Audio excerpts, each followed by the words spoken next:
motion in relation to small business. I call the honourable member for Dobell. Thank you, Mr Deputy Speaker. I move that the motion relating to small business in the terms in which it appears on the notice paper.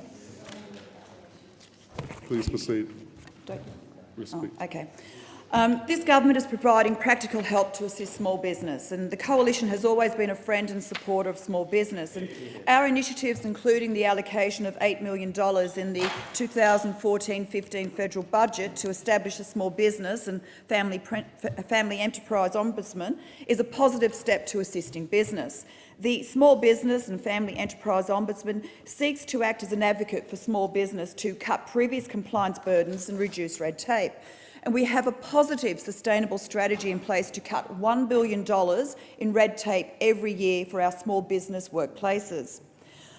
I, for one, commend this government for providing real practical assistance to small business, encouraging productivity in the Australian economy. Australia now has a government that is making life for all small business operators easier, not harder. And I firmly believe that small business is the engine room of our economy, and it's business that creates jobs. Small business owners who put their livelihoods on the line to create jobs deserve support from government. And I resolutely believe in creating a stronger economy with more jobs and a stronger small business sector, especially for my electorate of Dobell.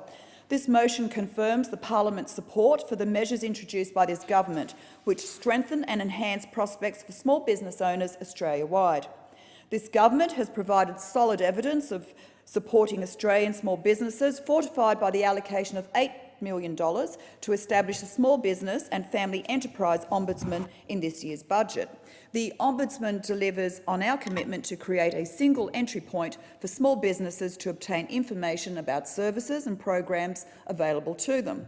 Through the Ombudsman's advocacy, we will see compliance burdens reduced and red tape cut, meaning small businesses can get on with the job of attending to their customers, creating local employment opportunities and building a sustainable profession. As part of its key responsibilities, the Ombudsman will also be a concierge for dispute resolution and Commonwealth-wide advocate for small businesses and family enterprises, a contributor to the development of laws and regulations favourable to the needs and requirements of small businesses, and a single point through which assistance and information regarding small business can be accessed. We also have established the Fair Work Ombudsman Small Business Helpline, which as of September has received over 129,000 calls. With this helpline providing support to small business owners to assist in improving their knowledge and operation of relevant legislation, this essential service provides our small businesses the confidence to grow, invest and create jobs. Everything this government is doing and has planned for small business is about making every day easier, and no one would argue that business regulation is essential for ensuring the rights of employers, employees and the general public are protected. But business regulation that's inefficient or unnecessary unfortunately imposes undue costs on business. When we held this Parliament's first ever Red Tape Repeal Day, over 10,000 pieces and 50,000 pages of legislation were scrapped and $700 million in compliance costs were reduced. And it's worth highlighting that the broader economic benefit would be much greater than this. Now, such action was deemed necessary following the former Labor government, who within 6 years introduced more than 21,000 additional regulations. And Labor's action stifled investment and job creation and burdened small business operators with excessive compliance costs and requirements. Without doubt, the most scandalous act of economic vandalism was the introduction of the carbon tax. Well, thankfully, the carbon tax is now gone. The carbon tax was a handbrake on the Australian economy, with Australia's small businesses bearing the brunt of the impact.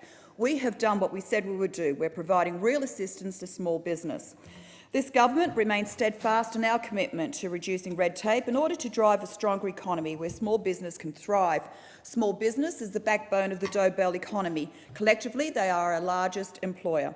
For the 8,939 businesses in Dobell and over 68,000 businesses Australia-wide, we will deliver a strong and prosperous economy where business operators have confidence to grow, invest and create jobs. Small business in Dobell rely on me as their federal representative to ensure that I'm doing all that I can to demonstrate my support to their continuous and viable presence. By doing so, regions such as the Central Coast will prosper under a stronger economy where everyone can get ahead. This motion acknowledges the practical help provided by the government to small business workplaces to enhance the productivity of the Australian economy. I commend this motion to the House. Is there a seconder for the motion?